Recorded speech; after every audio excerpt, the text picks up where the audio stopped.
Hi అండి. అందరూ ఎలా ఉన్నారు? ఇవాళ simple, tasty, quick lunch box రెసిపీతో మీ ముందుకొచ్చాను. Tricolour bell pepper fried rice. చాలా టేస్టీగా ఉంటుంది. క్విక్‌గా కూడా రెడీ చేసుకోవచ్చు.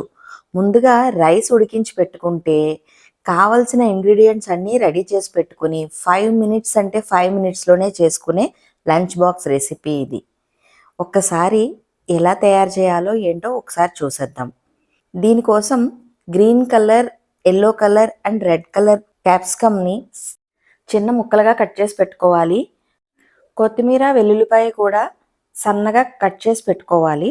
దీంతో పాటు కొద్దిగా సోయా సాస్, కొంచెం టమాటా సాస్.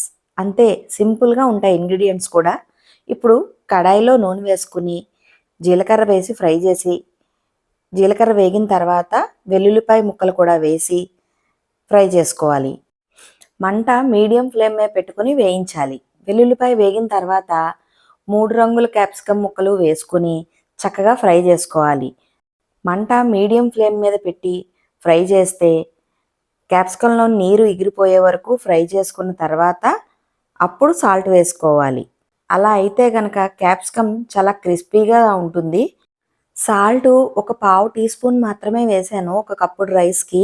ఎందుకంటే ఆల్రెడీ సోయా సాస్‌లోను, టమాటా సాస్‌లోను కొంచెం సాల్ట్ ఉంటుంది కాబట్టి లాస్ట్‌లో కొంచెం చూసుకొని అడ్జస్ట్ చేసుకుంటే సరిపోతుంది.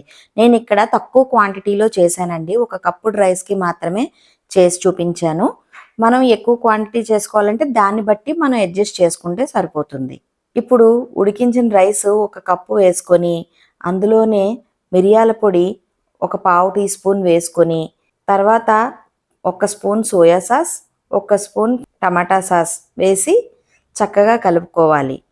లాస్ట్‌లో కొంచెం కొత్తిమీర చల్లి సర్వ్ చేసుకోవడమే. సాల్ట్ ఇప్పుడు ఒకసారి చూసుకొని సాల్ట్ అడ్జస్ట్ చేసుకుంటే సరిపోతుంది. అంతే అండి. ఎంతో సింపుల్‌గా, టేస్టీగా, క్విక్‌గా రెడీ అయిపోయే try colour capsicum fried rice ready అయిపోయిందండి. ఒకసారి మీరు ట్రై చేసి ఎలా ఉందో నాతో షేర్ చేయండి. ప్లీజ్ అండి, ఒక లైక్ చేసి సబ్స్క్రైబ్ చేసుకోండి. Thank you.